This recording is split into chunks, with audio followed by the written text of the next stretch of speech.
thereafter.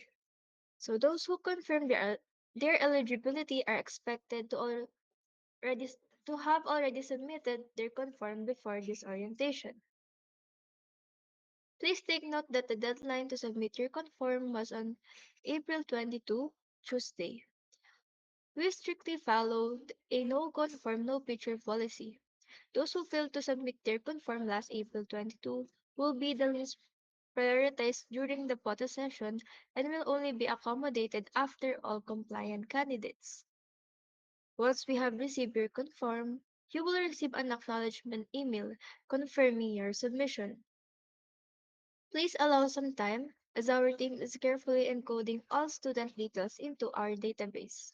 If you recently submitted your conform and have not yet received a reply, it is still being processed. For any questions or concern, feel free to reach out through our official Facebook page, Contrails Yearbook Publication. Next, your acknowledgement email will also contain a copy of the graduation photo session guidelines, which we kindly ask you to read thoroughly before your scheduled session. Next is the photo session guidelines. Again, no conform, no picture policy. Health and safety protocols will be strictly observed at the PATS AVR. Please attend your session on your assigned date because rescheduling will not be allowed. Failure to attend your designated photo session will result in a serious image being used in the yearbook. Please note that PATS, Fluorophoto, and Controls Yearbook publications are not responsible for hair and makeup services. We recommend that you come prepared. Fluorophoto and Controls Yearbook publication has also the right to not allow those candidates who do not comply with the provided guidelines to have their picture taken. The graduation photo session will be held from May 5 to 10 at the AVR 3rd floor, West Building. So this is your course-specific schedule. For day 1, which is May 5, this is for the BS Tourism Management, BS Airline Administration, Aircraft Technician course. Next, for May 6, this is for the BS Aeronautical Engineering students. Next, for May 7, BS Avionics Technology and BS Industrial Engineering. For May 8 is BS Air Transportation. For May 9, this is for the BS Aircraft Maintenance Technology students who have uh, surnames starting with letter A to letter J. Next, last day is the May May 10 for BS Aircraft Maintenance Technology students whose surnames are starting with letter K to Z. Once again, we emphasize that attendance on your assigned date is required and rescheduling will not be allowed. So the photo session will begin promptly at 9 a.m. and will run until 12 noon. It will then resume from 1 p.m. to 5 p.m. Please be advised that there will be cut-off times. In the morning, the cut-off is 11 a.m. Anyone arriving after this time will have to wait and will only be accommodated starting at 1 p.m. In the afternoon, the cutoff is 3 p.m. Non-compliance will be accommodated starting at 3 p.m. and your cutoff time is 4 p.m. No one will be entertained beyond this time, regardless of their arrival, and your session will not be rescheduled. It is highly suggested that non-compliant individuals arrive before 3 p.m. So that they can fill out their conform ahead of time. Non-compliants are also reminded to bring a one-by-one picture and a photocopy of their PSA birth certificate, as these are required for the conform. Kindly follow the schedule strictly and arrive early to avoid any inconvenience. Next, please bring a pen as you will be required to fill out forms during the photo session. So next is on the day of your photo session, you will follow 6 steps. First is you will proceed to the registration area outside the POTS ABR. Then, you will get your submitted conform and registration stub from our CYP staff. Then you will register because this will serve as your attendance. Step 2 is you will pay. Please prepare the exact amount of 1,000 pesos for graduation picture. Step 3, you will proceed to the validation area inside the PATS AVR. You need to make sure that your details are correct as those will reflect on the yearbook. Step 4, once your details are validated, proceed to the retouch area. The retouch is done to avoid photo flashback. Step 5 is the picture taking. During your before you uh get your picture taken, you will submit your registration stub first. Next, for the last step, which is step 6, you will double check your seat and bring all your belongings before leaving the ABR because the CYP staff and PATS will not be liable for any loss. Next, for your attire. The male students are required to wear a long sleeve polo with a necktie or barong paired with trousers. Any color is acceptable as long as the outfit does not restrict the proper wearing of the toga and is not bulky around the shoulders. For female students, you may wear a graduation Filipiniana, a blouse with a pencil skirt, or a dress. Footwear can be either heels or flat shoes, whichever you prefer. Any color is allowed, but similar to the male attire, the outfit should not hinder the wearing of the toga and should not have bulky shoulder designs. You are encouraged to already wear your attire upon arriving at PATS, as you will only be allowed to enter the AVR once you are in your proper attire. Companions will not be allowed inside the venue. We highly suggest that you come prepared with everything you need, such as your attire, grooming, and necessary documents before going to the photo session to avoid any convenience. So, you just need to pick one outfit. You don't need to bring all of the outfit that we have provided. You just need to pick one and then that's okay. And also any color is acceptable. Next, for the do's and don'ts.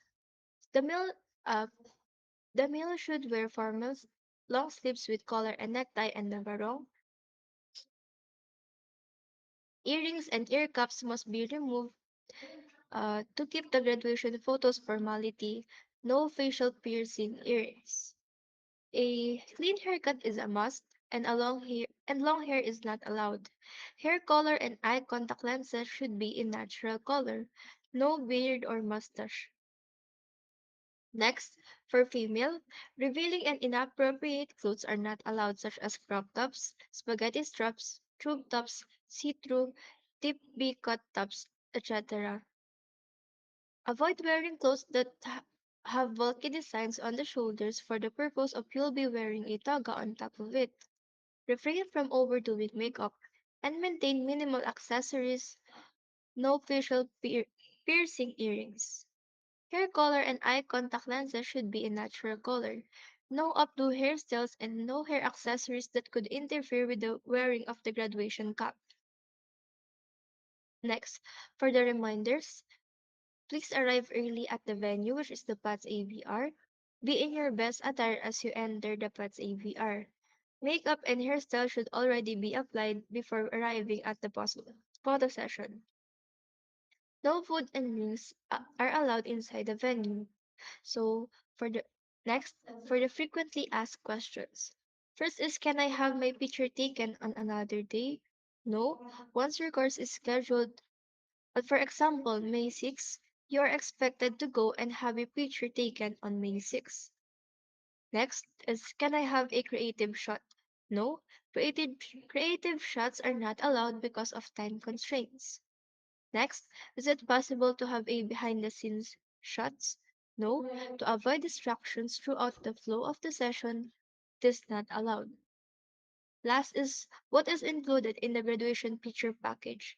So the first one is the one piece 8 by 10 in toga attire with frame, 8 pieces wallet size in a toga and a corporate attire, 2 pieces 3R size in a toga and corporate attire. So if you want to add additional copy of your pictures, you can get it for 8R. It is 500 pesos. Wallet size for 100 pesos. 3R is also 100 pesos.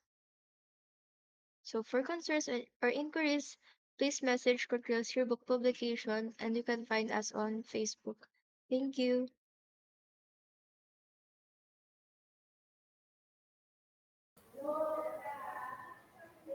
Thank you, Mr. Albo. For the next office, Miss Mary Jane O. Veloria, our OJT and Placement Officer, will give reminders regarding your OJT.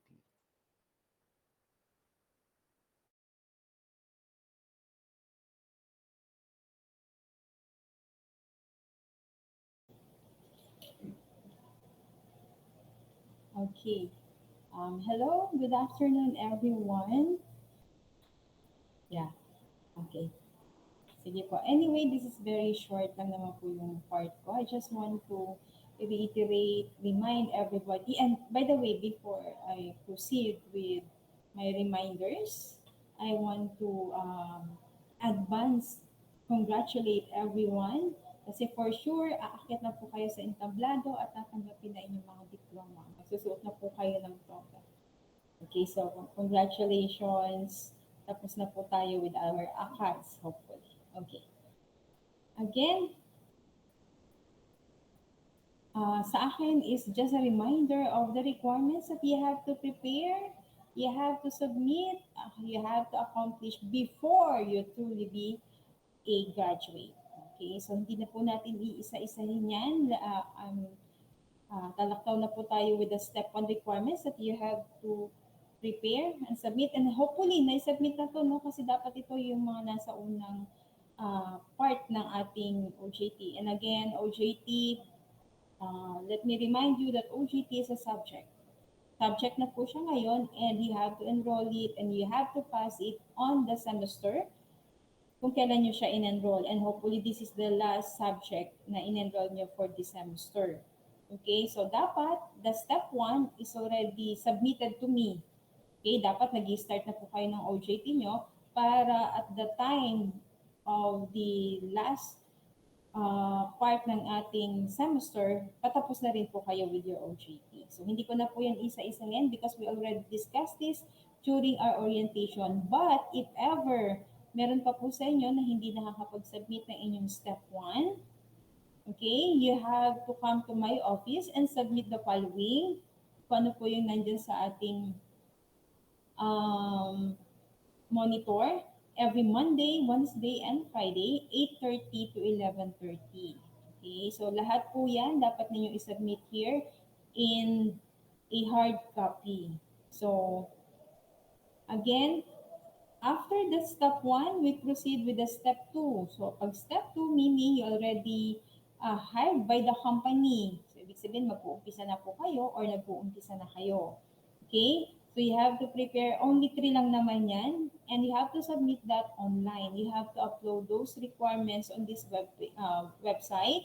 Meron po tayong dyang button wherein you're going to upload yung mga signed. Kailangan signed na ng company po ha. Huwag po kayo magsasubmit ng empty. Hindi rin po yan ma-acknowledge. Okay? So, kailangan po fully signed by the company. After which, so after 440 hours, di ba? Bilis, no? After 800 hours for tourism, kasi yun yung requirement sa kanila. After 420 hours for Air Trans, i.e., doon na po tayo sa third step. Ibig sabihin tapos na kayo. You have to upload again a certificate of your OJT or completion certificate and your JAR or the Job Accomplishment Report. And then, take note lang po ha, na dapat po yung i-upload natin na certificate and JAR is signed by your OJT instructor and chairperson. Kailangan na-validate muna nila yan ha, bago nyo po i-upload. Once kasi na hindi pa po signed nila, matitenga din po yan because I'm going to wait for the signed certificate. Hindi ko po yan i-acknowledge kung walang pirma si chairperson, meaning hindi pa po nila na-check yun, hindi pa nila na-validate kung yung bang OJT mo is in line o hindi. Okay? So, kailangan po may pirma na po si chairperson, ha? And then lastly, ito po ha, itong part na to, letter C, yan po yung laging nakakalimutan ng mga nag-upload to answer the exit internship evaluation. Okay, of course, we want to know then, ano po ba yung naging experience ninyo with your OJT? Natuto po ba kayo? Nag-enjoy po ba kayo? Nai-apply nyo po ba yung mga theories na natutunan ninyo dito sa school? Or baka naman naglaro lang kayo sa OJT. Okay? So, kailangan po namin malaman yan para that will be our base kung magre-recommend pa po kami ng mga interns doon sa company.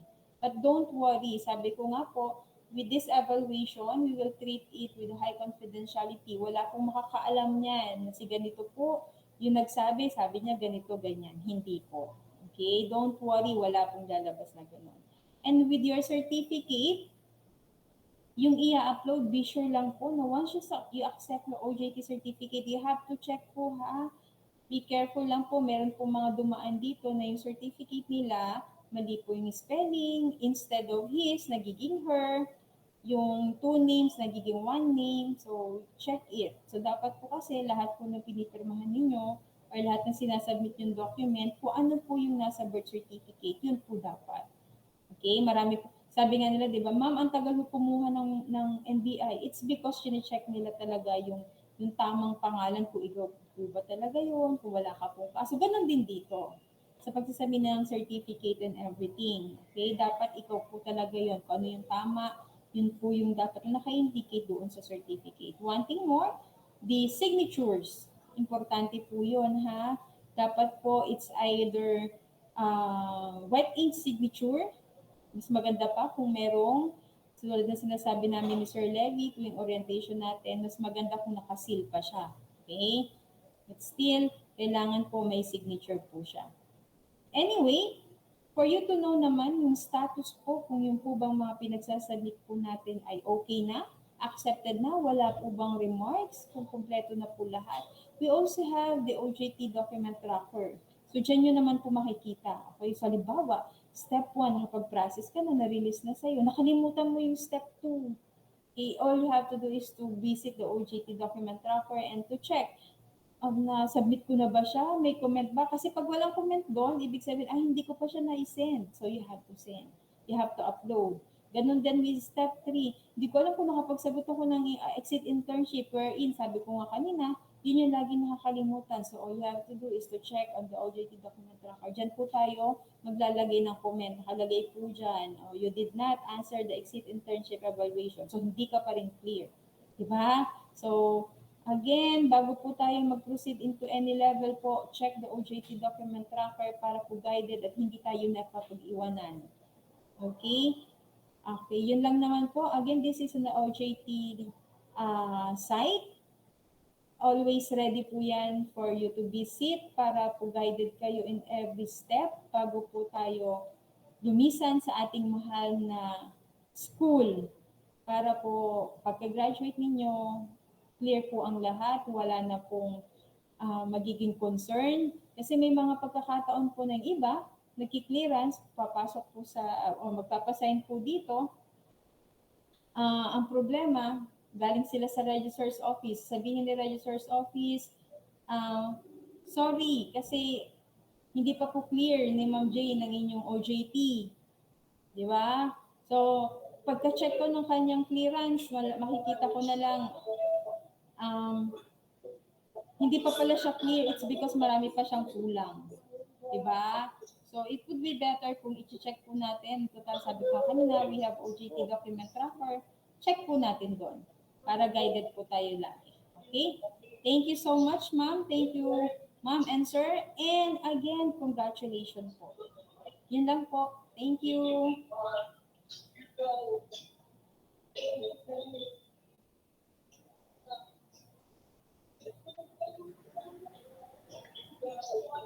Hello po. Hello, ma. Tumawag ka ba? Yan. Thank you, Miss Veloria. May I call upon Mr. Virgilio Dolina Jr., our Discipline Formation Officer, to discuss the DFO clearance requirements. All right, so good afternoon, everybody. I hope I am loud and clear at your end. So let's begin with the end in mind. First, congratulations no, in advance for almost completing your academic journey with PATS. So on the slide right now is what we are aiming to have no respectful and disciplined PATSians. So we all know what's the office no it's envisioned to making PATS a respectful, disciplined, and safe learning community, and that is done through the following programs and services no we conduct and discipline formation. So we have your orientations, your seminars no we also manage concerns, so allow us to take this as an opportunity no, to remind our graduating students no na in the formal no workplace no the best way to address our grievances is through avenues and mechanism that is present in the institution. So what do I mean no the office is aware no of postings online in the social media of your concerns and other sentiments no we do understand those things. And however no you have to realize that for change to happen no these concerns must be channeled formally. So through our concerns management system no wherein you will have to fill out, go to the office or submit online or email us your complaint or concerns formally no that's the only time no we can take actions on those concerns. So as a graduating class no pagdating nyo sa trabaho, we don't want you na pag may problema kayo sa trabaho ipopost nyo online or your share on your social media, because that may not be the professional way to do it no. So through our concerns management services no we would like to tell you that there are formal mechanisms, formal ways to address your grievances, and we hope you do that. All right. Next is discipline management no, and then we do clearances and certifications as well for our students. So these are basically what we do at the office, and this is how we do it. We follow this certain process. So our procedures are always grounded on certain principles on discipline formation. So lahat po ng ginagawa natin may reason naman, no? So for the graduating batch, your clearance requirements would simply be four no's. Apat na no lang yan.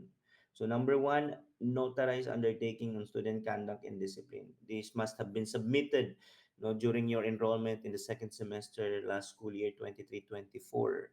That's the only time we require you to submit this. But unfortunately, it appears that a number of our graduating students has not or have not submitted yet. So please do so by visiting bit.ly/patsucd. That's a form, a Google form. On the instruction portion, you will be able to have a copy or the link to the copy of the form. You print that out, fill that out, and have it notarized. Then submit digitally through the same form and hand the printed copy in the office. Maliwanag po. So this is a very important document from our students no, that we need to keep no, for compliance purposes with our regulators.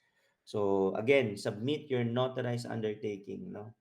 Nagche-check na po kami ngayon, and may nakita rin kami na nag-submit pero not notarized no. So please, if you're aware that you're undertaking, if you have submitted an undertaking that is not notarized, please resubmit a notarized one. Okay, so we will email you anyway no if you have submitted an undertaking that is not notarized. Maliwanag po sa first requirement. The second requirement is no pending inquiry. No, you understand that in our discipline processes, no, to ensure due process, once we receive reports, we conduct inquiries, no, to ask students anong nangyari, bakit nangyari yon, and then what do you think are the effects of this incident or behavior. So we are sending emails, no. The title po is always inquiry on a discipline report received from a particular date. So please check your email, no? Gagraduate na po tayo, pagdating natin sa trabaho, people now are working paperless. We must learn how to read emails because Why am I saying this? Because unfortunately, there are students who are asking for clearance in the office that appears to have not read any of the emails from PATS yet. So please do check your emails, check if there are pending inquiries that they have sent you, and reply to those inquiries. No, by reply I mean that you answer the questions I have stated. Yung iba kasi nire-replyan, ina-acknowledge lang, no? This is noted, this is acknowledged. That's not the reply we're expecting. No, we want you to voice out also, your side. We want to know what happened, why it happened, and what are the effects of that behavior. So please, kahit nung 2023 pa yan, answer that. Alright? Kasi lalabas po yan sa system namin. No pending compliance. That means that sa discipline management namin, there are some concerns na nagiging discipline matters, and some students are required to render formative service. So 4 hours, 8 hours, 16 hours, 32, 80 hours. No? If you know that you still have pending compliance as regards formative service in the office, please complete that. No? We have been gracious to allow some of you to enroll in the second semester, in the last semester, in this semester, provided that you will complete your service within the semester. But unfortunately, right after the enrollment, hindi na bumalik. So please go check again on your email. We sent you a reminder on this. No, and if I know you know na may pending compliance kayo kasi you were blocked, no, during your enrollment, and you have to seek for permanent or temporary access. No? Pero after nyo maka-access, di na kayo bumalik. So please, wag naman pong ganon. Complete your compliance, because once it appears in our system that you have pending compliance, we may not be able to issue your clearance. All right po. And then, no pending graduates evaluation. No? So this is just an added requirement wherein we want to ask our graduates and students as well, to let us know what do they think about our processes and services, and helps us improve, what we're doing by completing the evaluation form. All right. So again, four no's for the requirement: notarized undertaking, no pending inquiry, no pending compliance, and no pending graduates evaluation. Okay? So paano po namin malalaman kung nakapagpasa na kami ng notarized undertaking? All the forms that you submit to the office are automatically sent to your email. Maliwanag po. So, sir, paano namin malalaman nagpasa na kami ng notarized undertaking pala? Go check on your email. Just search for notarized undertaking, and you would see there the completed form whether you submitted or not. No pending inquiry, check your email. Kung may mga inquiries kayong hindi nasagutan, no pending compliance, check your email. Kung meron kaming ni-require sa inyong formative service and you haven't read or noticed that yet, and then yung graduate evaluation, just log on to bit.ly/patsdef. And also, once you complete that form, a completed form, or completed evaluation will be sent uh, to your email as well. Okay po? So if you have questions as regards these requirements, you can ask later during the open forum. Now, at this age, at this time of your life, no, you are going to uh, seek for employment, and once employed, no, your employers would ask you to present your certificate of good behavior. The office issues that. So how are you going to request? You simply have to follow the following instructions. You have to fill out the request form with your complete and correct information. So just log on to bit.ly/patscgb. No, you can pay online, or if you want to pay on site, just drop by our office to get our payment slip. Okay po.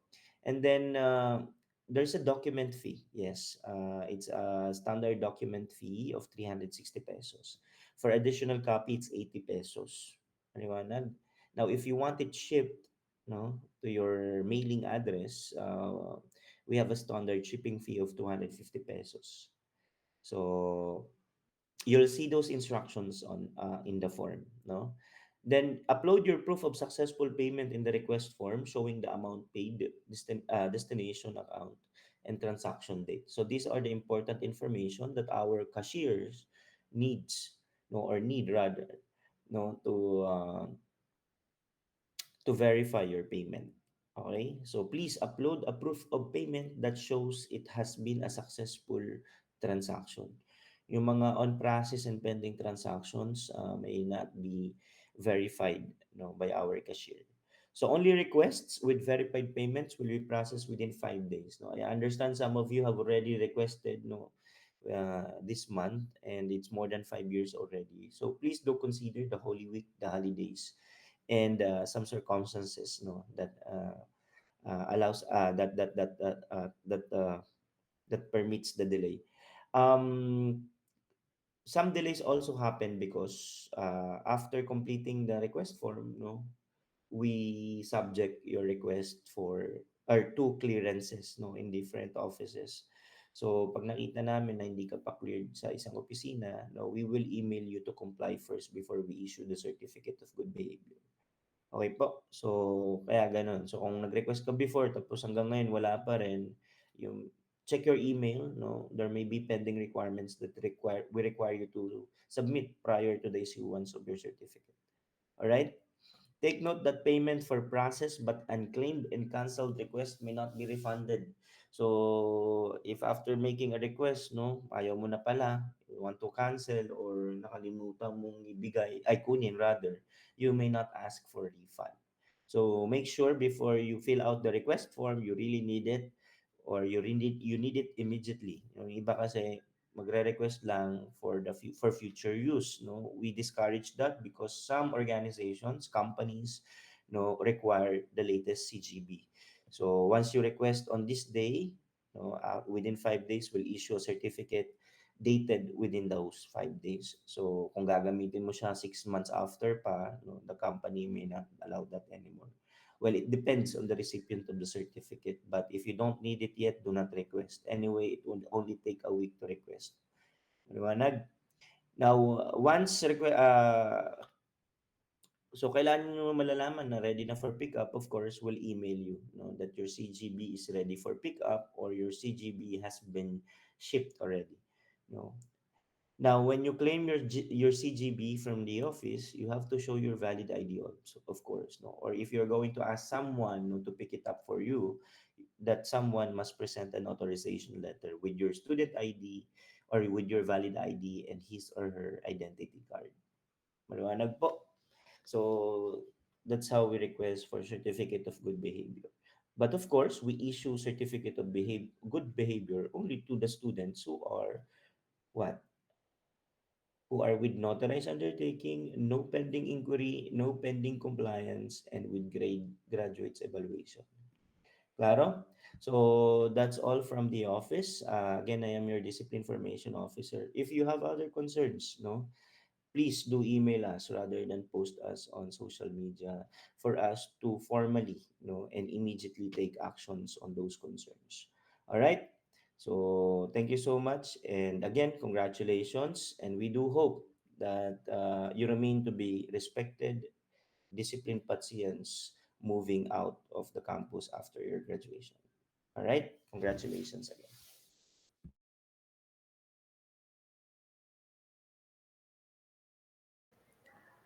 Thank you, Mr. Dolina. The last but the most important office to discuss the requirements to be an official candidate for graduation is the Registrar's Office.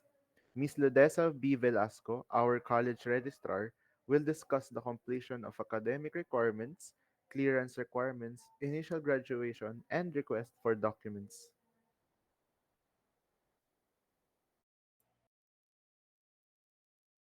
Thank you, Sean, and good afternoon to everyone. Okay po. So, in advance, we'd like to congratulate the members of this group because you were included here because you are almost finished with your curriculum and your last term of enrollment is expected to be during the mid-year of 2024 and 2025. So my discussion for today is divided into two parts. The first part are the pre-graduation activities, which is composed of the completion of your requirements, the application for graduation and the honors and awards, deliberation of candidates for graduation, and the submission of your OJT certificate and job accomplishment reports. It is followed by the set of post-graduation activities, which is composed of the accomplishment of your clearance, the application for your special order, and requests for documents. So first, let us define the term graduation. Graduation is actually the completion of a program of study in a school, a university, or a college. So the program of study is your curriculum. This is the set of courses that you are required to finish and earn passing grades for you to be able to finish a certain degree or a diploma. So what's the difference between a degree and a diploma? A degree always refers to a 4-year program, and a diploma refers to a 2-year program. So that is the difference. That's why we call a baccalaureate degree and a diploma certificate. So that is the difference between the two. So the first requirement for graduation is for you to be able to finish your curriculum. So your curriculum can be found on the system. So all you have to do is log into PES and look for curriculum assessment. All the subjects that you took and earned passing grades were already remarked as completed. Those with pending grades, it will appear with pending, and those with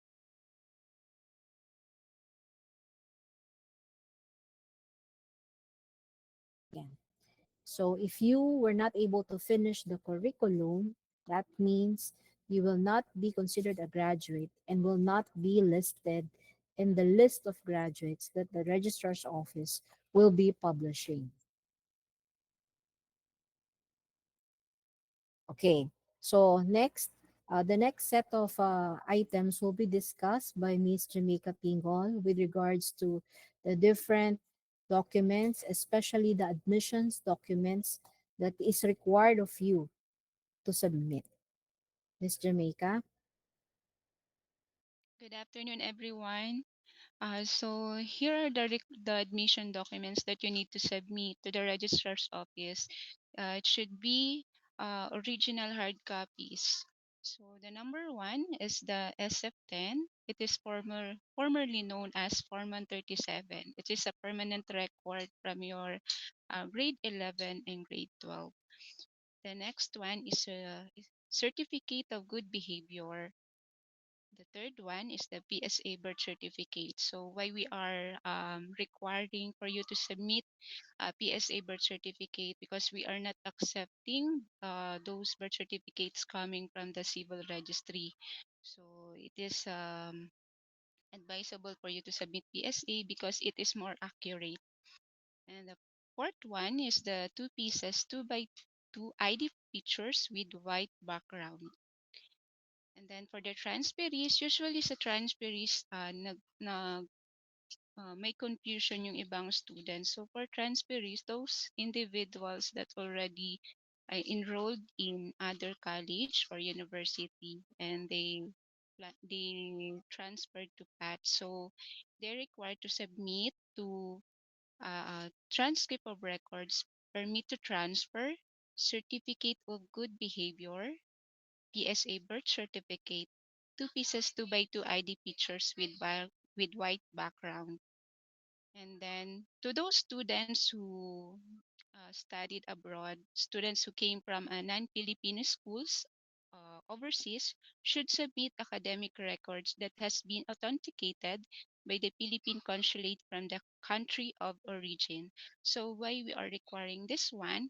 It is because to avoid fake documents, to ensure that the documents is authenticated by the Philippine Consulate. So para maiwasan po natin yung mga documents na peke.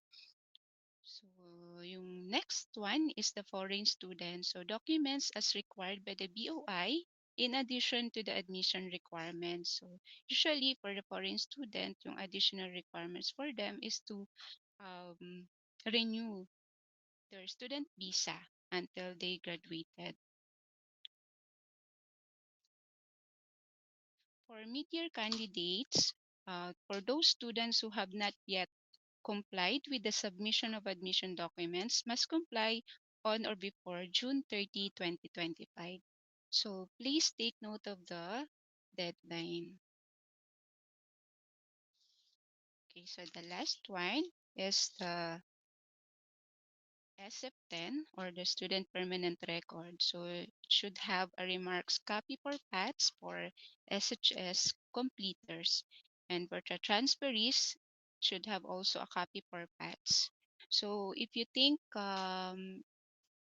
if you don't if you do not know if you were able to submit all that admission documents, please visit the registrar's office to us and we will be assisting you. These documents must be received by the registrar's office before the graduation ceremony. I hope na clear po siya and thank you. Thank you very much, Miss Pingol. So, in addition to what was explained by Ms. Pingol, all of these documents are part of your permanent record. That means it is kept in perpetual mode. And even if you are no longer enrolled in PATS and have already graduated, and you come back to us after 30 years, 40 years, or 50 years, all of these papers are still intact, and you can always request for certified true copies. So that is the reason why we need that. So I know that the technology has already developed, but for school records, everything should be in black and white. That's why all of the physical copies of these documents are requested from you. So there are still some of you who still insist that they have submitted but are actually referring to the soft copy submission which they did during enrollment. So please check your things we after this orientation and see if the documents are still with you and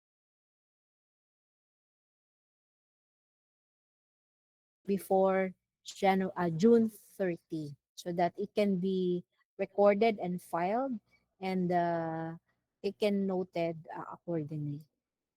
Okay. So as mentioned by Mrs. Pingol, she mentioned that we will always refer to the PSA birth certificate for your updated, complete, and correct name. We actually do not accept the birth certificate issued by the local civil registry because by experience there are a lot of discrepancies between the two offices, and the final office who issues the official birth certificate is the PSA or the Philippine Statistics Authority. That's why we are asking you to submit the original one to us. So let us look at some instances where there are discrepancies on the names of students. So the first column is the text as seen on the birth certificate of the example, and the second one is the record in PES or what has been encoded by the student at the PES. So notice on the first column, the surname De La Cruz has a space in between the words De La and Cruz. And the second column reflects De La Cruz in just two words. So these are two different surnames and should be corrected and must follow the PSA birth certificate entry. Another example of discrepancy on names is similar to this. On the birth certificate, the name of the student is Kimberly Santos. Okay. And then on her PES record, her name is Kimberly Ang Santos. Sometimes the surname is different and follows the name of the surname of the father. So why is it like that?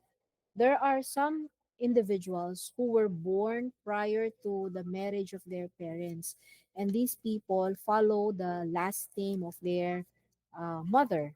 So if after some time the parents have married, the last name of the child is actually corrected, should be corrected and annotated uh, by the PSA, and should contain an annotation that states something like due to the subsequent marriage of the parents, the child is now known as, followed by the correct name of the student. If in case your record is similar to that, you have to report to us at the registrar's office, and we will help you with the correction of your name. Another instance of discrepancies on the names is that some students have second names for their first name, but in actuality, in their birth certificate, they are not using this second name. Like here, her name is Charmaine, but she is using Charmaine Ann in reference to her baptismal certificate. So, a baptismal certificate is actually not honored. That's why we always revert the name to just the plain name Charmaine. So, ganyan po yung reference natin always.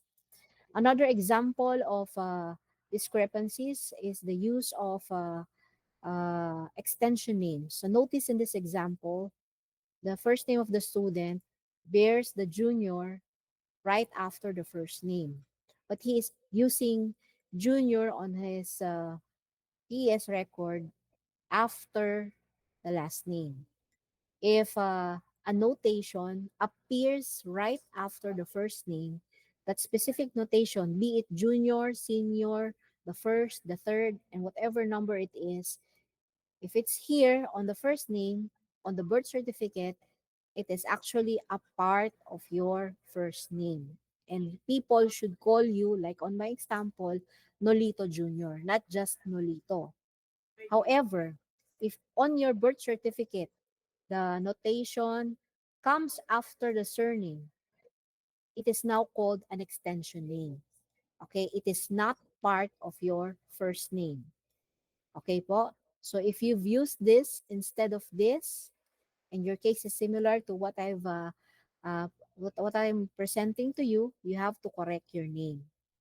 So, what are the requirements and the correction of name in case you are one of these students who have the same instance? First, you have to provide an original copy of your PSA birth certificate, personal affidavit since you're already of legal age, stating that, let's say, Marco Polo de la Cruz and Marco de la Cruz is one and the same person. You can go to the notary public and seek their help in preparing this personal affidavit. And you should also contact two disinterested persons, which is not a relative of yours, to testify and execute a joint affidavit duly notarized, declaring that Marco Polo de la Cruz, if it's that's your name, and Marco de la Cruz is one and the same person. And then you get the form from the registrar's office, you fill it out, and attach the first three requirements, and then submit it to us. So this is very important so that we can correct your record. Okay. Please take note that every semester, the registrar's office submits an enrollment list to government agencies such as CHED and CAAP and TESDA long time ago. And if your name is not the same with that on your birth certificate, we are obliged and we are compelled to correct this to these government agencies so that when we apply for your special order number, your record will be correct. And in the future, there will be no more problems in relation to your name.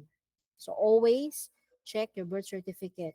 Baka po may mali. Even if it's just a matter of a space or an apostrophe or a double quote, kung merong missing, that's already a discrepancy and should be corrected and annotated by filing the request through the Philippine Statistics Authority. Okay po. For the mid-year candidates for graduation, 2024-2025, we will have an application period which will happen on July 1 to 4. Ngayon, ma'am, bakit po sobrang tagal at July pa? It is because we have to wait for the end of the mid-year enrollment. For example, right now you were classified as a mid-year candidate, but you did not enroll during the mid-year term.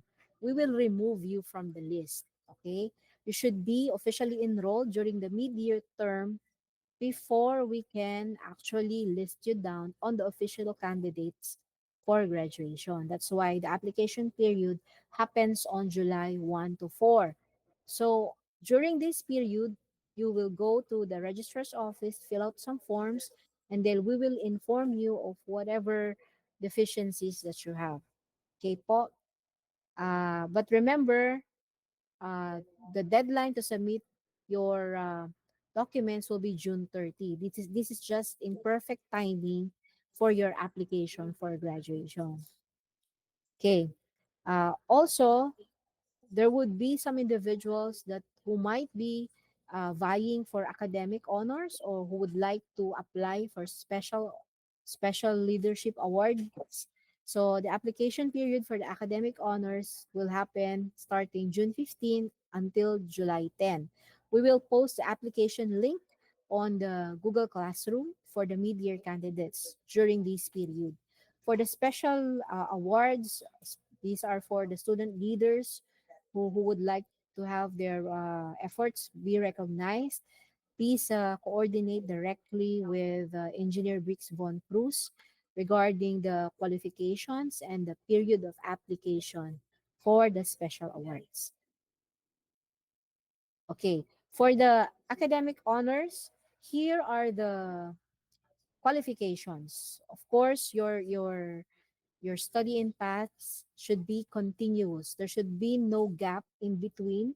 So for degree courses, the last 3 years of study should be continuous. And for the 2-year program, the last 3 semesters should be continuous. For your study load, the minimum requirement is 18 units, but it could go lower, especially if you are already on your last term. Okay, again, students who would like to apply but has INCFA or WP in their grades will be automatically disqualified, as well as students who are not cleared with at the Discipline Formation Office.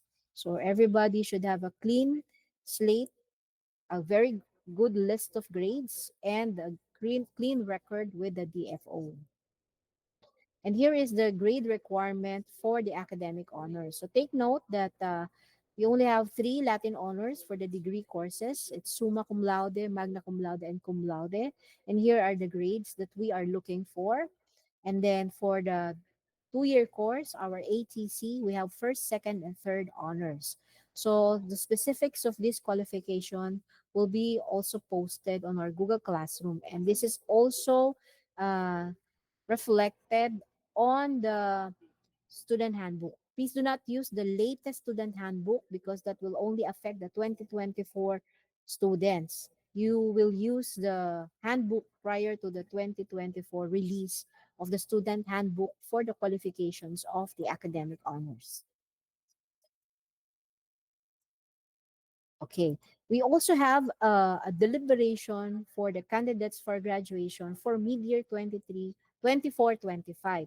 So what is this deliberation? It's actually a meeting composed wherein the faculty members are being convened in one room, closed door room. Sometimes we do it online and discuss whether we will allow a specific candidate to be able to graduate or not.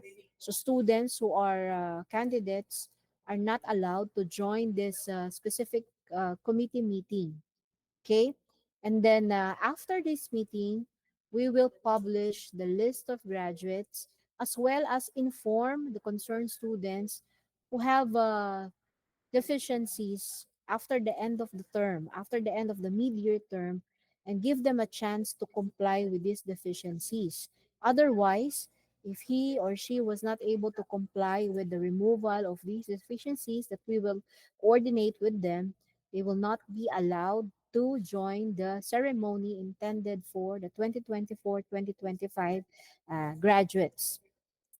So the deliberation committee meeting for your batch is scheduled to happen on January 3, 2026. Okay? Bakit po sobrang tagal? Hanggang July lang yung mid-year.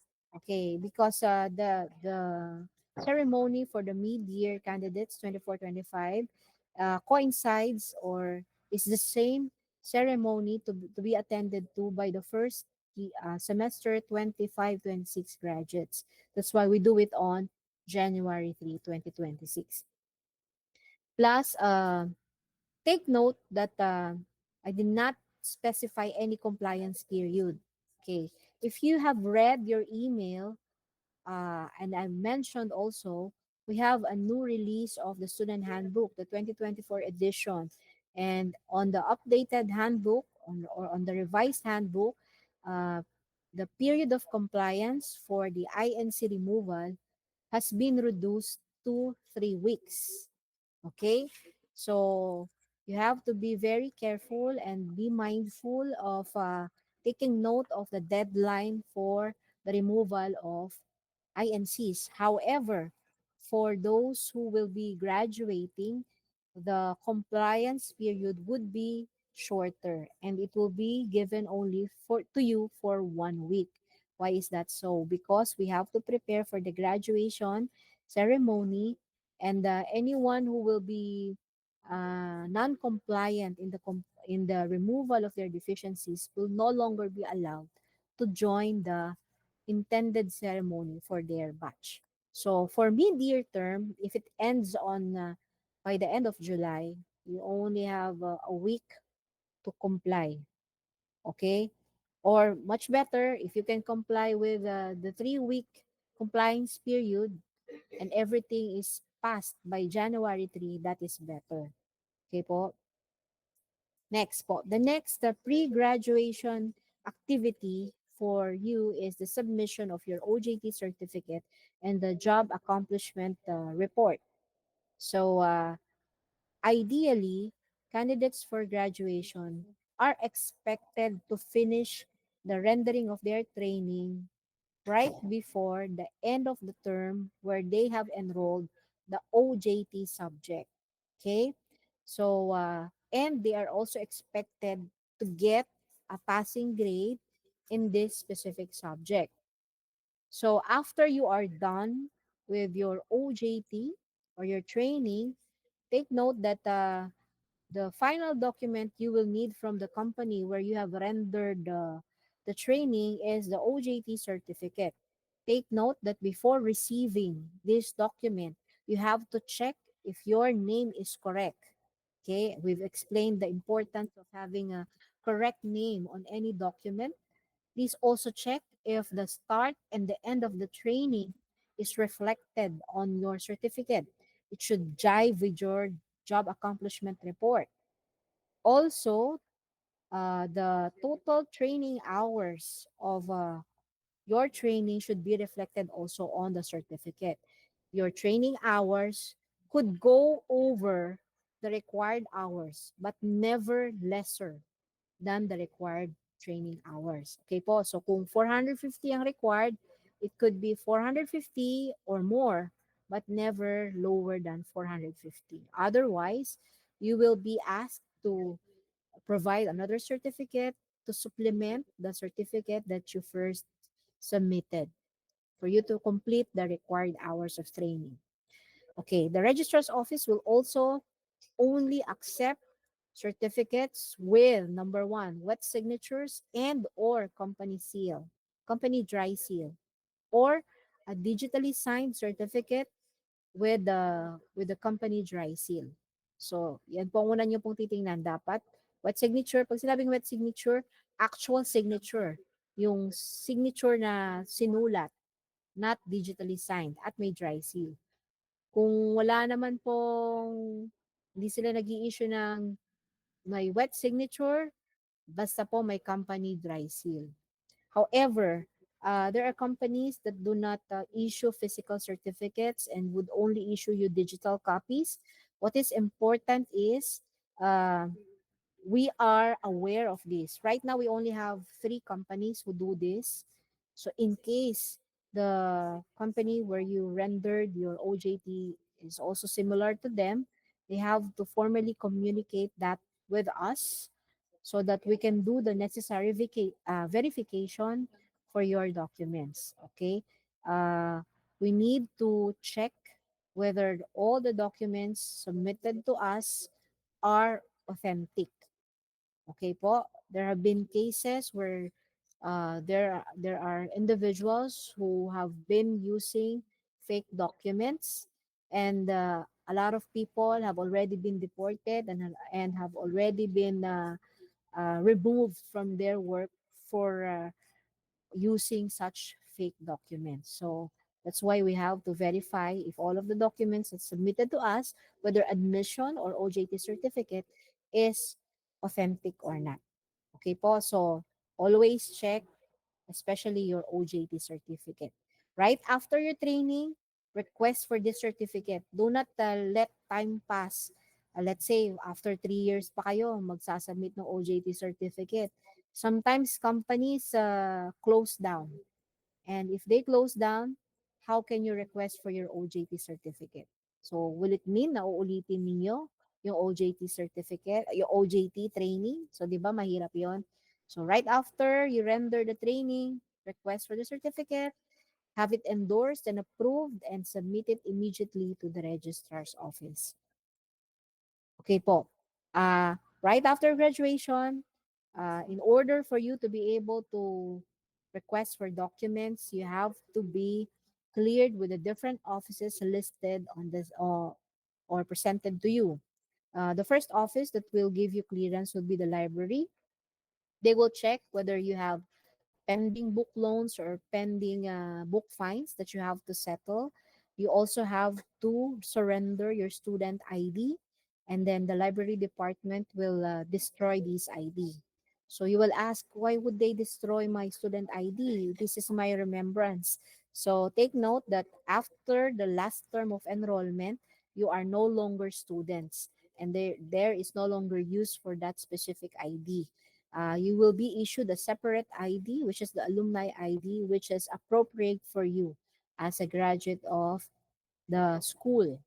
So that's why there's no need for you to keep that student ID. So the student services section, the DFO, and the OJT and placement offices have a different set of requirements for their clearances, and this has been discussed already. In the property office, they will also check if you have pending loans for equipment or tools, or maybe you have tools that was broken and you will have to replace them. So they will check their records also. In the accounting office, if you have pending balances, you will not be given a clearance by the accounting office. So in case you have pending accounts, you have to settle them before you can be issued any document from the registrar's office. With the registrar's office, we will check the admission documents, the OJT certificates, and the completeness of the curriculum before we can issue you a TOR or a diploma, in case you would request for one. Okay. Next is the special order application. I have been mentioning the term special order. Uh, a special order is similar to a serial number in which is issued to a graduate of CHED or CAP regulated school. Okay, so the maximum number of students that can be issued one special order is 10. So that means uh, it could happen that you are 10 students and you have similar special order numbers. Okay, so this signifies that the government agency that regulates the curriculum or the school has checked your academic status and have approved of it. That's why you are being issued of a special order. And then the preparation of the special order application for mid-year candidates starts in July. Okay po? So what are the inclusions on the special order application? We usually prepare the transcript of records and the detailed evaluation of grades and the other documents needed from us. Sometimes we attach the birth certificate if there would be discrepancies, and then whatever documents that is asked from us by CHED or by CAAP.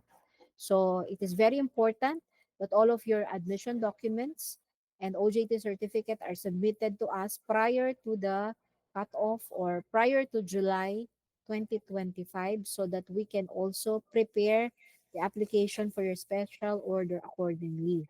If you have delays in submission of these documents, definitely our application will also be delayed. Okay, so all of these documents that we will submit to CHED and CAAP will be properly notarized. Okay po, so it takes time to prepare these documents. That's why we ask for your submissions at an earlier period. Okay, if in the event that after the compliance period, a certain candidate fails to remove an INC or failed a specific subject, and at that time, the special order number has already been issued by CHED or CAAP, the school, through the registrar's office, will submit a request to the government agencies for the revocation and cancellation of the special order. So, isipin po ninyo, we apply in advance and hopefully have it issued earlier. And if you are unable to finish the curriculum, definitely ipapakancel po namin yun. Because any student who is unable to finish the curriculum will not be declared a graduate. And only graduates are issued special order numbers. Okay po. I hope that is clear with everyone. Okay. So after the end of the term and after the publishing of the list of graduates, you will receive a notification through email about the availability of your special order number. If it's available, we will let you know. If you did not receive any notifications yet, that means the special order number is not yet available and and is still in process with CHED or CAAP. Okay po. However, in the exemption of aeronautical engineering and BS tourism management graduates, right after the publishing of the list of graduates, compliance of clearance requirements, and submission of OJT certificates, they can already request for their TOR or transcript of records and diploma. This is because they have a level 3 accreditation with the PACOCOA.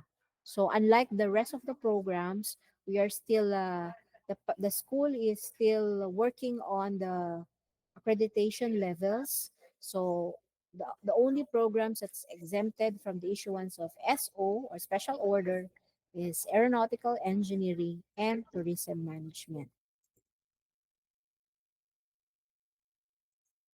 Okay po. After you finish the required uh, actions needed for the clearances, you may now request for documents. But actually, starting today up until the mid-year term, you can request for a TOR. But however, the remark for this document is only for reference. In case you would need that for work application or for OJT application, you can always request to us.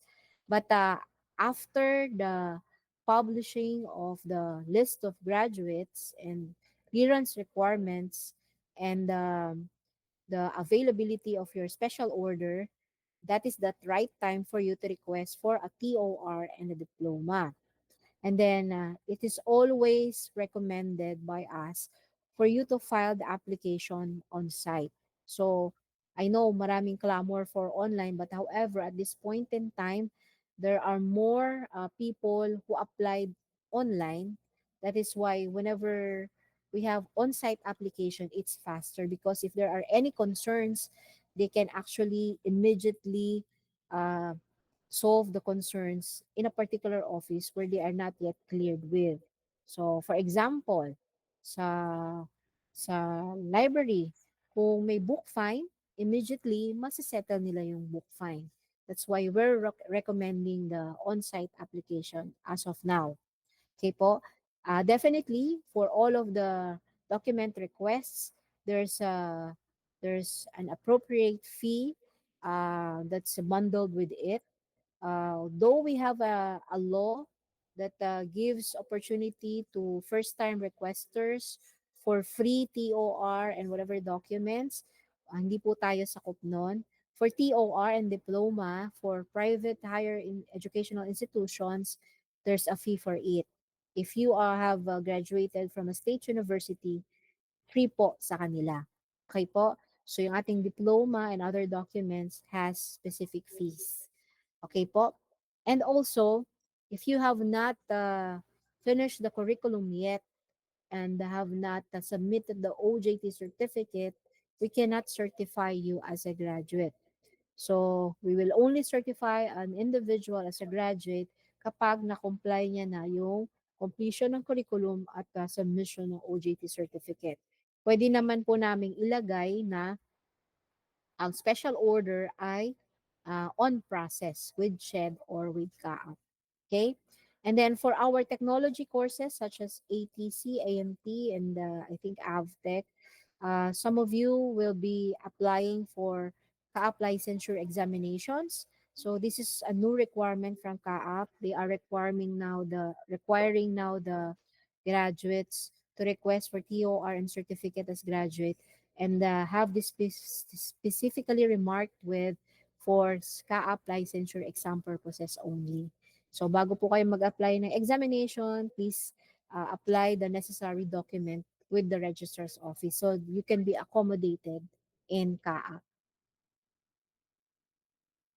Okay po. In addition, uh, your records uh, will only be released to you. Okay, remember that students have the right to be issued their academic record. Okay, and then in compliance with the Data Privacy Act, naturalmente, we will only issue this to you. However, in the event that you are not available to claim your document, you may send us an authorized representative and you can provide us with a signed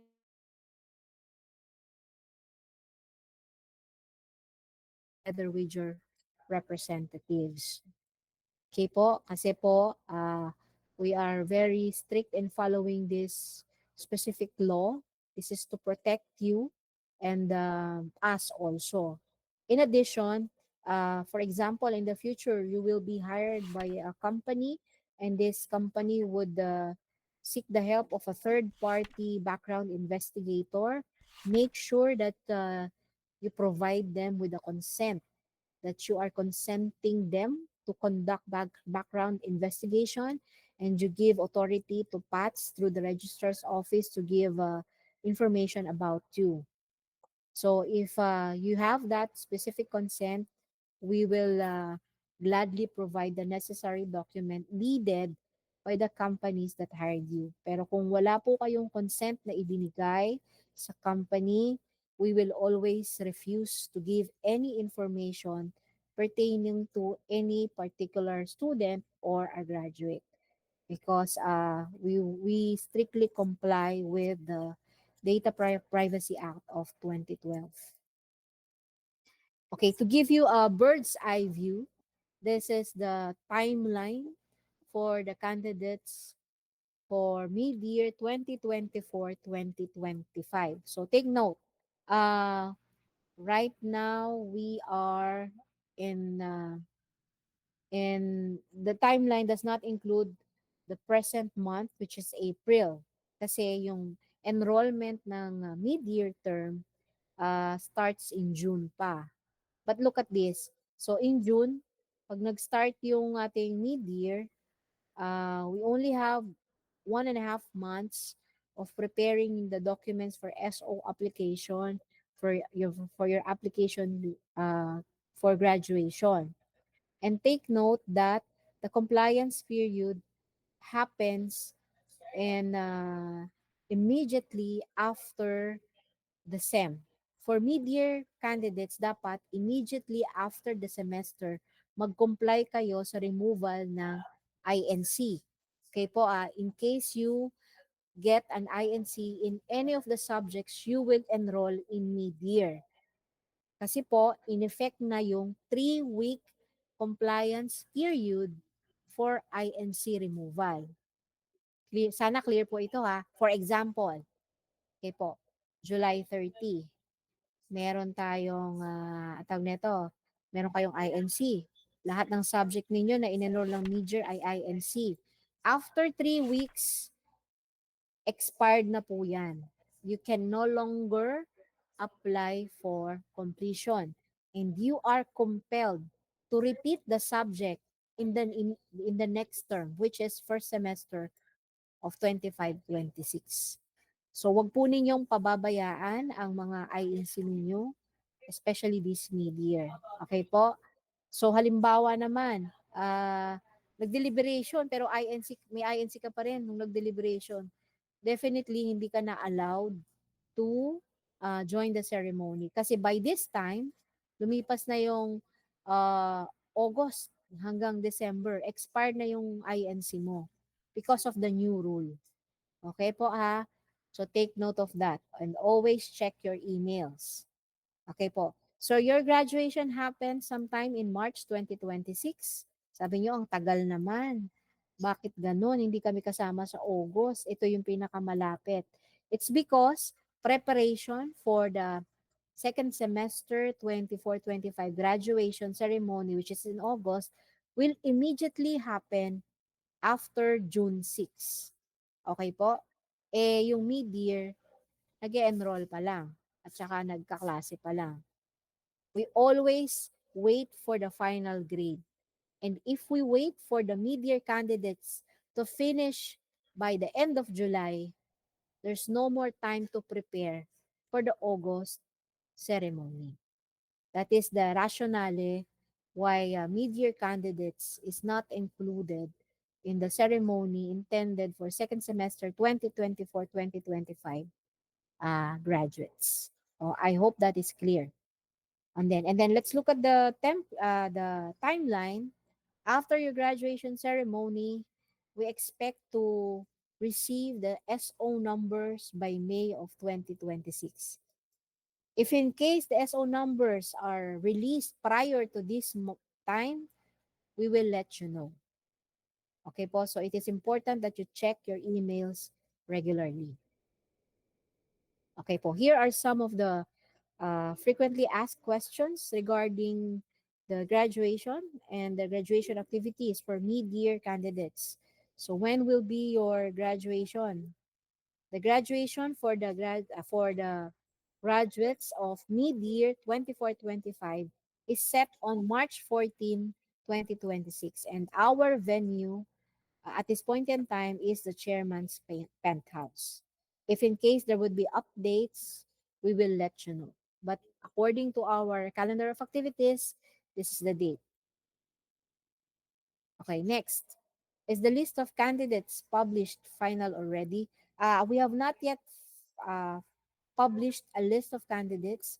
We have only included you on the Google Classroom because mid-year term has not yet started. That's why we cannot publish it yet.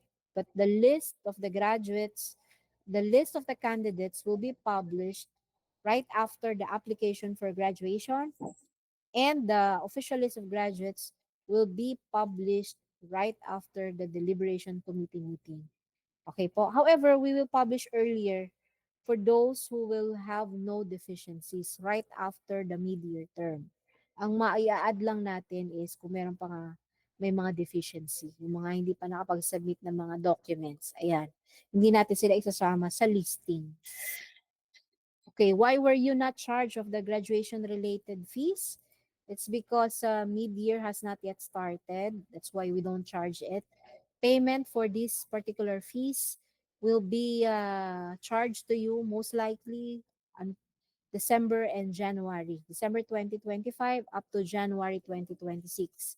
It is required of you to always check your email because we will send the notifications regarding payment details of the graduation fees starting December 2025 up until the deadline, most likely second week of January 2026. So please always keep your PATS email active. How do you do it? By at least logging in once a week to your PATS email. Paki-sure po na yan ay active. Otherwise, we will not have any communication with you. Okay po? Kasi sa email po kami magko-coordinate with you. So, dapat po active lagi ang PATS email. Will you publish a list of students with deficiencies? Definitely not. Hindi po namin ipapalabas ang pangalan ng mga estudyante na meron pa pong kakulangan, especially kung halimbawa po may bagsak or may hindi pa na-enroll. Ayaw po namin po kayong mapahiya at this is also in compliance with the Data Privacy Act. So again, all communications will be sent through email and you can also check the curriculum assessment for the completion status of your curriculum. So what if I am not yet done with my actual OJT? And are we allowed to join the ceremony? Ideally, dapat done na. But if you have a passing grade already in the OJT subject and the OJT is still ongoing, you will be allowed to join the ceremony.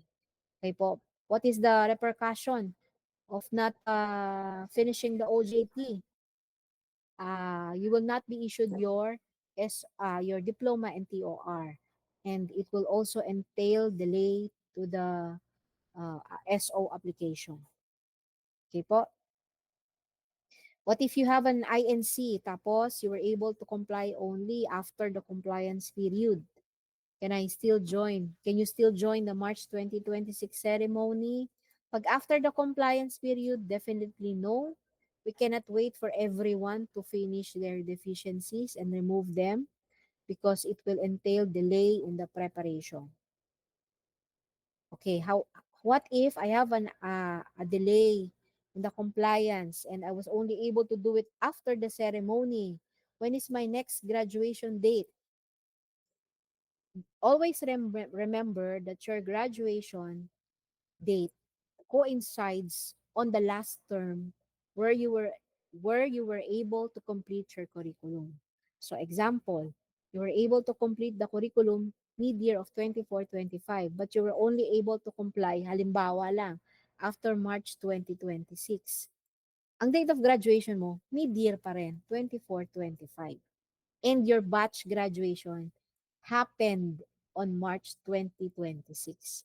Hindi ka na po pwedeng sumama sa mga kasunod na ceremony. Kasi ibang batch po intended yung ceremonies na yun. So, that's why you have to be very mindful in complying with the deadlines. If you fail one or more subjects, definitely your date of graduation will be moved and you cannot join the ceremony. Okay po? What if in my curriculum assessment, the ARTO 400 is not taken? If you were not able to enroll run up or ARTO 400, definitely candidate ka sa susunod na semester.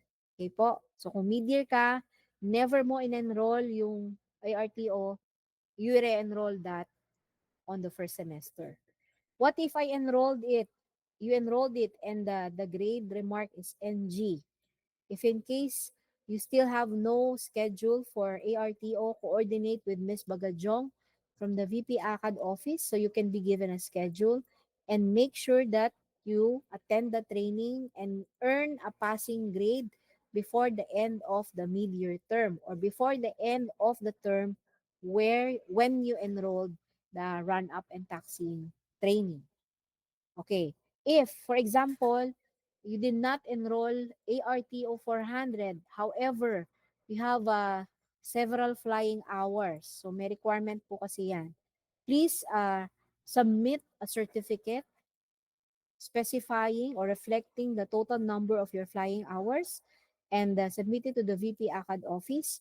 That office will do the necessary verifications and eventually approve the the certificate to be credited to ARTO 400.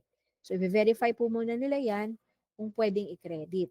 If credited, the certificate should be submitted to the registrar office for proper recording and keeping on your permanent record. Ito pa. What if my MROT is NG? So make sure that your MROT remark that is NG must be replaced with a past remark before the March 26 compliance. Otherwise, you will be compelled to repeat the training. Okay po ha?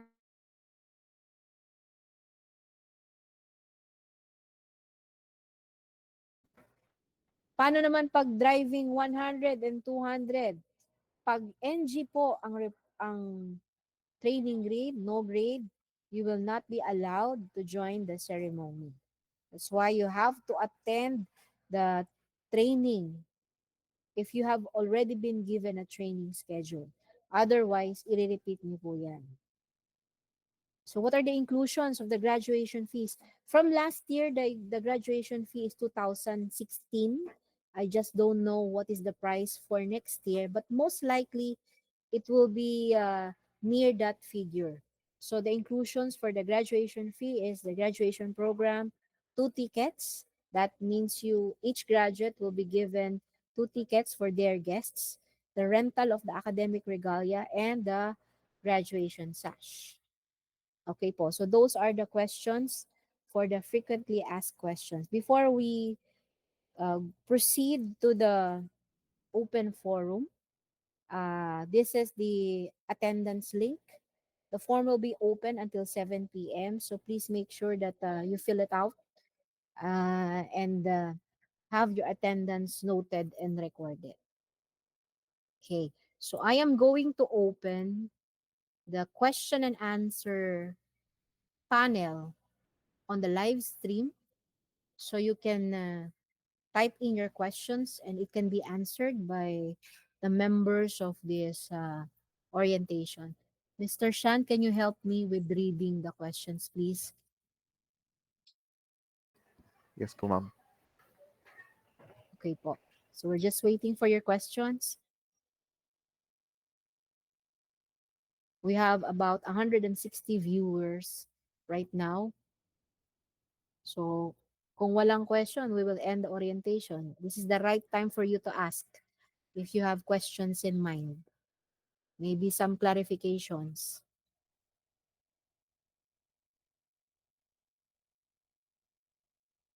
Wala po ba?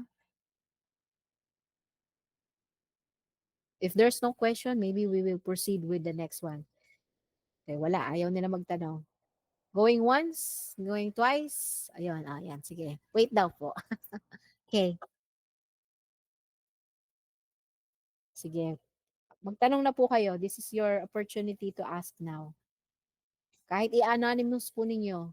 Yung iba minsan nakikita ko anonymous kung ayaw nyo pong magpakilala. Hindi naman po namin babasahin kung sino yung nagbigay ng question. Okay.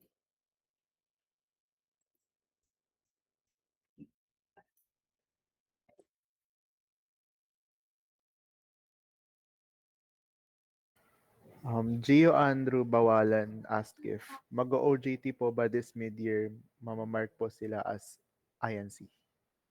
If mag-OJT sila. If mag-OJ, the question is actually can only be answered by your instructor. Pero himay-himayin natin. Kung ikaw ay naka-enroll ng second semester OJT at mid-year ka pa magre-render ng actual training, most likely your grade is INC. Okay po? Second sem naka-enroll si OJT subject, hindi ka nakapag-render ng OJT, malamang INC ka. Okay po? Kung halimbawa naman, mid-year ka nag-enroll ng OJT at mid-year ka rin makakapag-render, each instructor has specific criteria on how you will be graded. Kasi may academic freedom sila. There are some who gives you performance tasks and most likely give you targets na halimbawa lang halimbawa, kung naka-render ka ng 100 hours at the end of the term, ito ang magiging grade mo. Okay po? So, depende po sa instructor ninyo kung ma-mark kayo ng INC. But ideally, what is the ideal setup? You enroll the OJT subject and get a passing grade at the end of the term. And ibig sabihin, kasabay nun, matapos mo mag-render ng actual training by the end of the term. That's the ideal setup. Otherwise, INC po kayo. I hope I answered your question po. Next po. Someone asked, may available po ba na extra ticket na pwedeng bilhin? Okay po. Right now, the standard number of guests is 2. That is dependent now if there would be extra slots. Kasi po, kung marami po tayong graduates sa inyong batch, dalawa lang. So kung may extra slot, we will let you know and we will have a separate orientation for the graduation ceremony. This will happen on March 2026. Okay po. Someone asked, ma'am, yung last sem na INC, 1 year pa rin po validity pero dapat po makomply before June. Okay po. Last semester pa siya INC. 1 year pa din po ang validity. Last sem. So, ngayon, at this point in time, siguro hindi pa siya expired. What's holding you not to comply with the INC? Yun ang tanong ko eh. Dapat as much as possible, makomply mo na siya. Kasi most likely, pag nag-refresh ang system, apo, meaning pag na-reach na yung 1 year na compliance para sa previous INC, hindi ka na pwedeng mag-apply. Pag expired, expired na. And automatically, repeat na. So, since hindi pa yan expired, if you check the portal, as much as possible, gawa na ng paraan para ma-remove mo na yung INC para hindi ka maabutan ng expiration. Okay po. Is this also in preparation for the August 18, 2025 graduation? No po. Kasi po itong ating orientation is for the mid-year candidates for graduation. Your ceremony will happen in March 2026. Yung orientation po para sa second semester 2024-2025 ay kaninang umaga at ang kanilang ceremony ay sa August 18. Baka ikaw anonymous ay isang second semester supposedly na graduate, pero meron kang pending INC. Kung may pending INC ka, dapat po, kung po pwede, as much as possible, the fastest time, comply with the completion para mailipat ka namin sa tamang group. Okay po? Kasi kung hindi ka mailipat, ay mananatili kang mid-year hanggang March 2026 ka pa. So, ganun po yun. Okay po? Paano raw po kapag TOEIC is grade pending? Okay, TOEIC is actually an examination, di ba? And yan ay test of English for international communications. And it's not actually a training or a subject. The result of the examination is released to you on a sealed envelope. And by this time, dapat nasa inyo na yung envelope. The TOEIC result is not a hindrance for your graduation candidacy. So please give us time to update kasi sobrang dami po ng takers and we do the updating one by one. But definitely, it's not a hindrance for you to graduate. Okay po.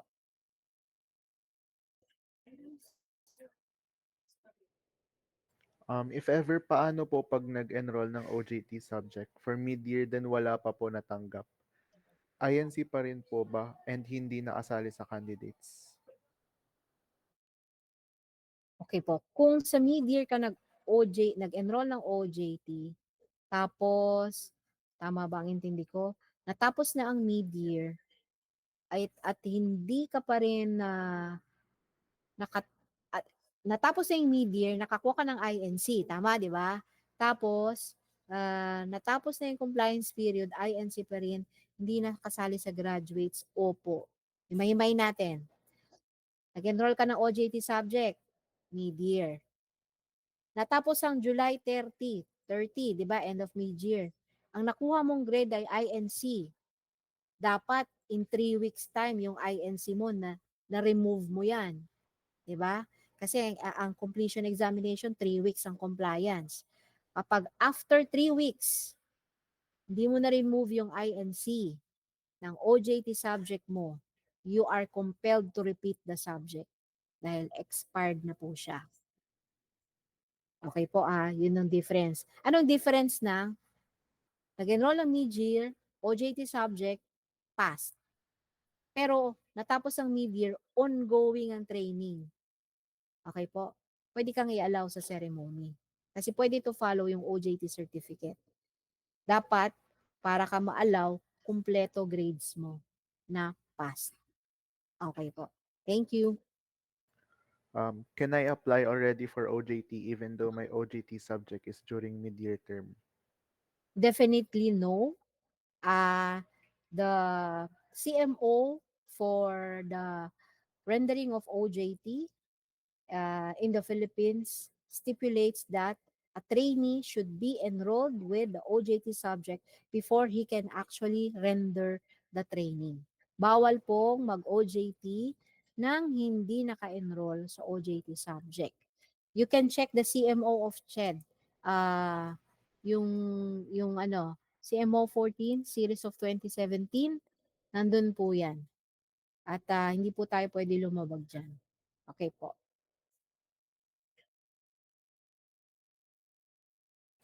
Hi ma'am, paano po kapag last Wednesday lang po ako naisali sa Google Classroom sa candidates? Paano po yung conform and contrails ko or other recs na needed na hindi ko po naabutan since late nga po ako na isama sa G-class? Po. Miss Soralvo, are you still there? Can you help me po? Yes po, ma'am. Regarding po sa conform niya, during ano na lang po, photo session, but kasama na po siya sa mga non-compliant which will be accommodated by 3 p.m. po. Okay, thank you. So, makakapagpa-picture pa rin basta starting 3 p.m. sila i-accommodate. Anong dapat dalhin, ma'am? Kung non-compliant, pa-repeat lang po. For non-compliance po, for non-compliance, pagdadala po sila ng 1 by 1 picture and photocopy of PSA birth certificate po nila, pati na rin po mag-iisip na sila ng code nila. Yun po, thank you. Okay, you need those 3 things kung hindi ka pa nakapag-submit ng conforme. Dapat sa schedule ng course, tama? Okay po. Sige, next po. Is it possible daw po ba na magpalit ng venue for graduation? Pwede raw po ba silang mag-petition to change venue? Mag-petition. Bakit matagal na yung issue na yan, ano? Ayaw nila dito sa school. Ah, Actually, it's just a ceremony. It's actually the celebration. The venue has nothing to do with the celebration of your achievement. You can petition, but however, what are the what are the considerations that we are looking at? Number one, we already have a venue. Kung mag-exceed naman sa capacity ng venue, yung total number of graduates, halimbawa, umabot kayo ng 500, yan, pwede. But right now, the candidates that I have is 318 candidates, less pa yung mga napasama na pang second sem dapat.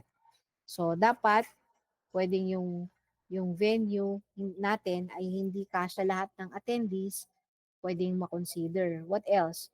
Dapat, the whole batch would agree on the economics, yung babayaran, 'di ba? Kasi if you contract another venue, it will entail additional cost. So hindi naman lahat tayo ay maaaring hindi lahat ay pumayag kung magbabayad ng additional. So yon. So you can actually petition if you want to, but definitely the answer to that petition can either be an approved request or a disapproved request. Okay po?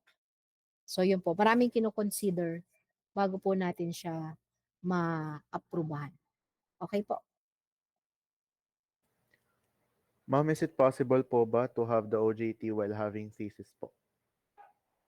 Nako, thesis and OJT, parang hindi siya good combination ha.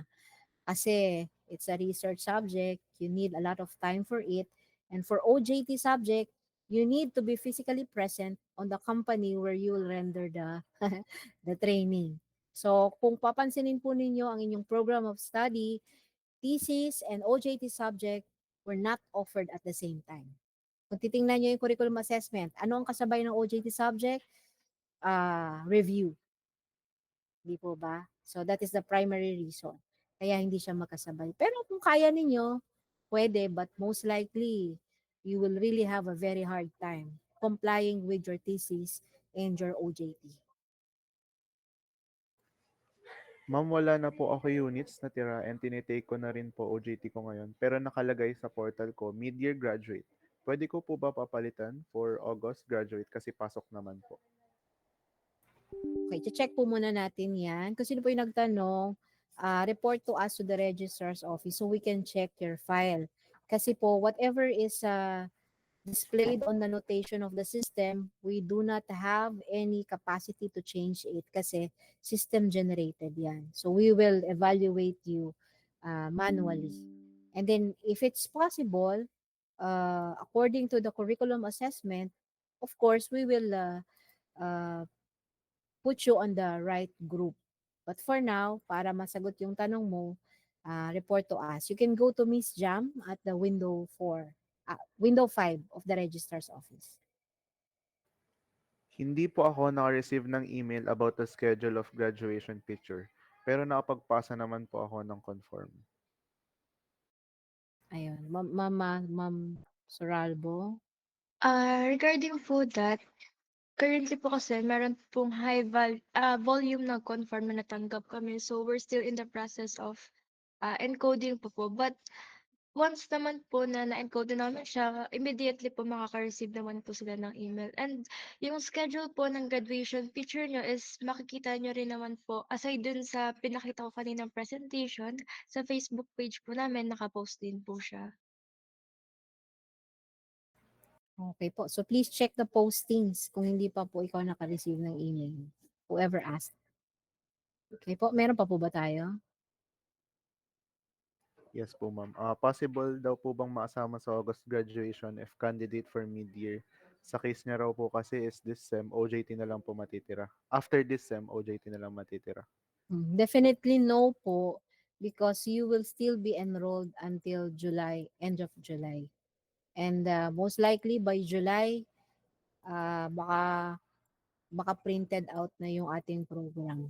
Okay po. I cannot wait for the final grade of major candidates. Okay po. Sobrang liit na ng time to prepare. That's why hiniwalay po yung graduation ceremony ng mid-year graduates at ng second semester graduates. Kasama po ba ang mga mid-year graduates sa picture taking sa May 10 or different day po ba kami? Mm-mm. Miss Soralvo.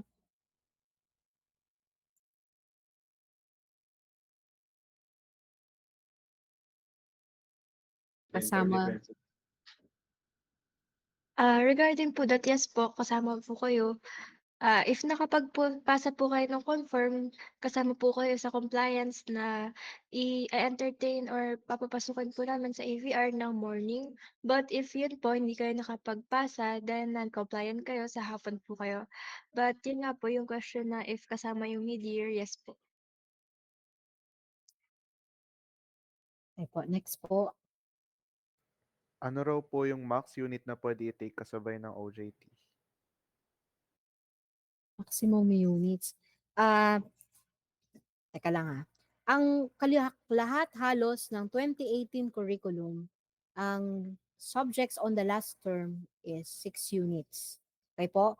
3 units OJT and 3 units review except for tourism na 12 units. Kasi 6 and 6 sa tourism. Now, ano ang maximum?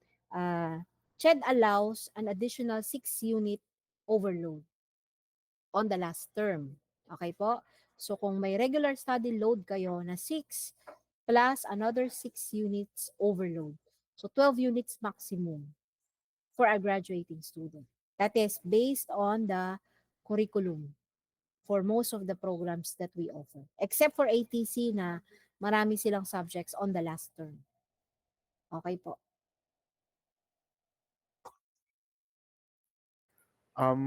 Medyo similar questions po. If this May daw po siya mag-start ng OJT, aabot pa rin daw po ba siya sa graduation? If May mag-start ng OJT, ah kung yung May, so May ay hindi pa start ng mid-year. So second semester 'yan. So dapat by the end of the semester, wala ka ng INC. Okay po? Kasi kung may INC ka pa at inabutan ka ng end ng compliance period, hindi ka na makakasama sa graduation provided wala kang i-enroll ng mid-year. Wala kang i-enroll ng mid-year ha. Totally completed ang curriculum ng second sem. Nagkataon lang na may INC ka ng May. Okay po. Pero kung may i-enroll ka pa ng mid-year, for reasons like may nabagsak ka o meron ka pang hindi pa talaga na-enroll, definitely March 2026 ka sasama. Okay po.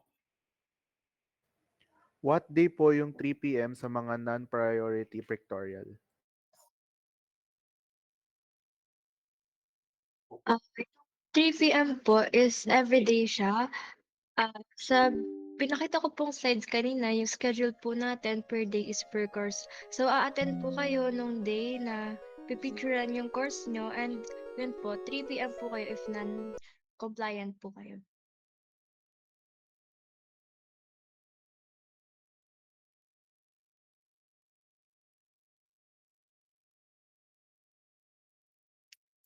Okay po. Pero pa ba tayo naiwan?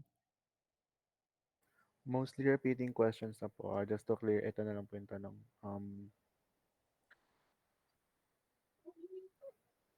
Ito may question na. po. Opo. I have this INC subject last year at nakapagbayad po ako sa completion fee. Kaso hindi po na-endorse ng prof ko yung completion, but he did let me take the exam and I passed the completion exam.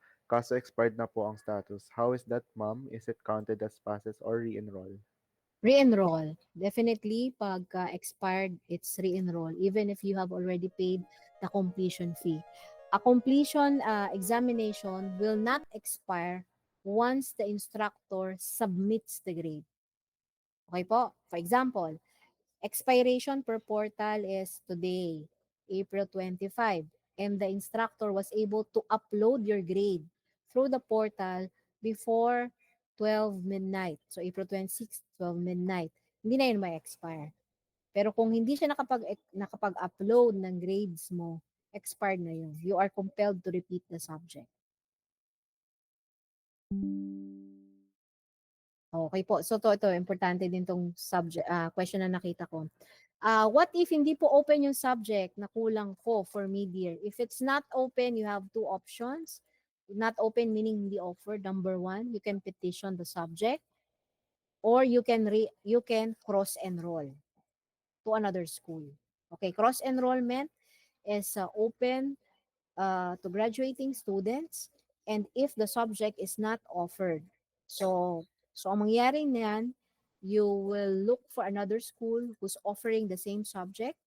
You get a certificate for that from that school for the subject description and sometimes we also ask for the schedule kung meron kayong kasabay na i-enroll ngayong mid-year dun sa subject na yon. Kung pag meron na kayo doon, you can go back to the registrar's office and then we will issue you a permit to cross-enroll which you will use for enrollment in the second school. Pero pwede rin kayong mag-petition. Pero sa petition naman, the minimum number of students per class is 15. So, dapat 15 po ang mag-enroll para ma-open natin yung subject. Okay po. So, I think we still have time. Baka meron pa dyan ng mga naiwan. Puro sa completion Ito, kung tungkol sa completion, what is important is, number one, dapat hindi kayo ma-expire ng completion. Okay po. Kasi kung expired, obligado po kayong ulitin.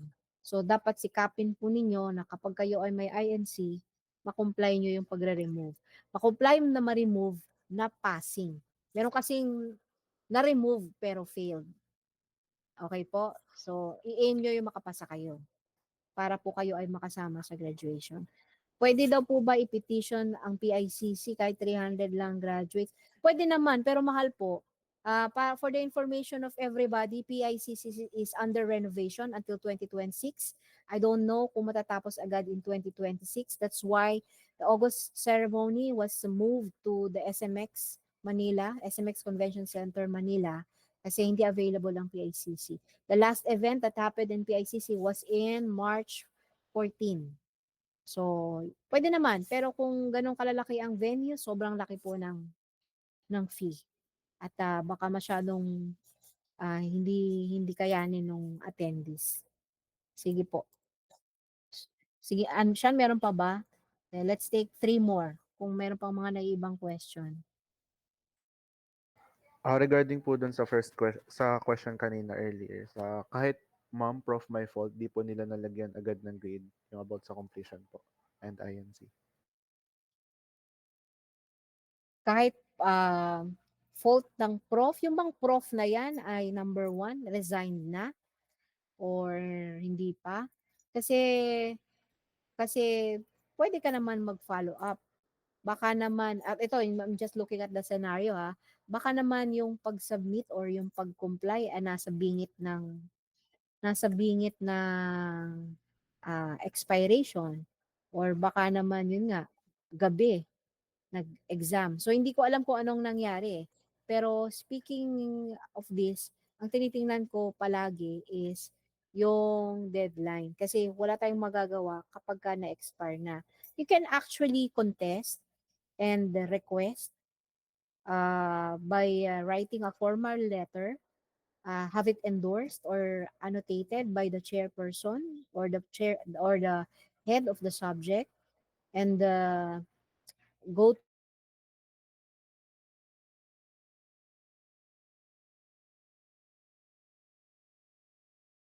paano kung fault ng instructor.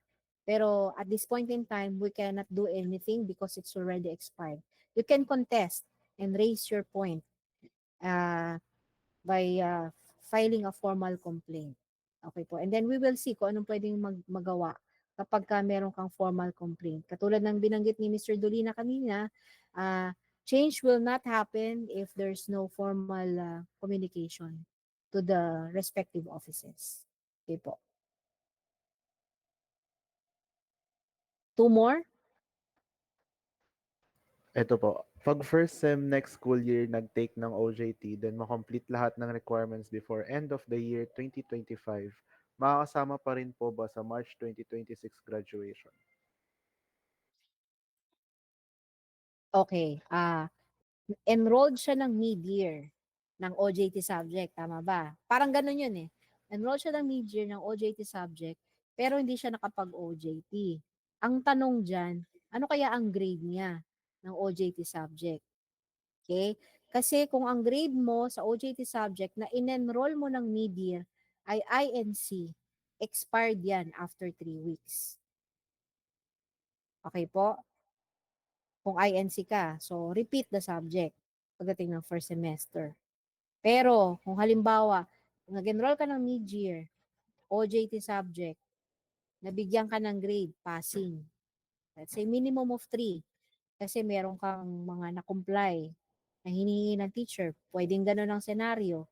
Pero matatapos ka ng training mo by first semester pa ng 25-26, there's a possibility na maka-join ka sa March. Kasi may grade ka na pasado doon sa subject. Sana nakuha mo po yung sagot.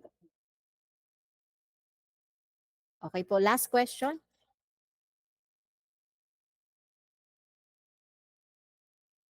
Pili tayo ng isa. Ayan, sabi dito, March 2026 po ba ang graduation namin? Yes po, para sa mid-year candidates. March 14, 2026.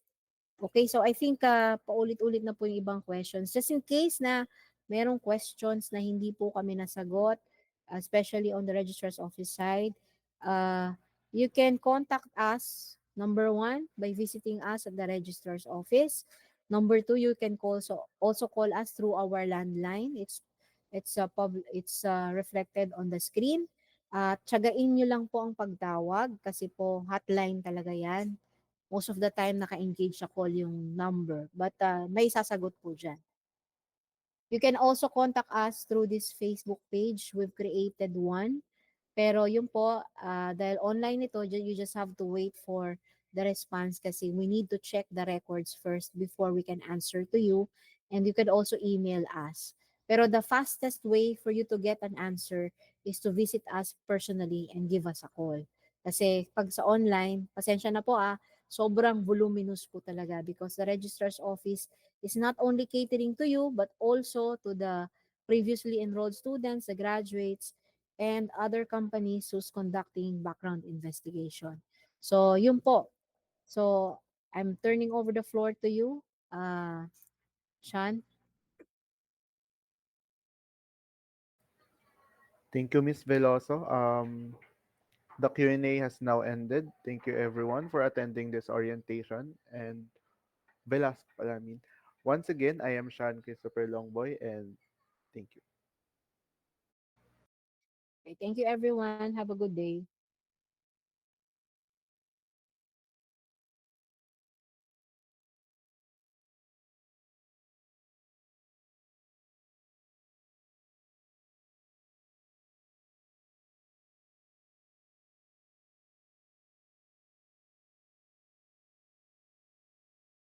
Bye po. Thank you.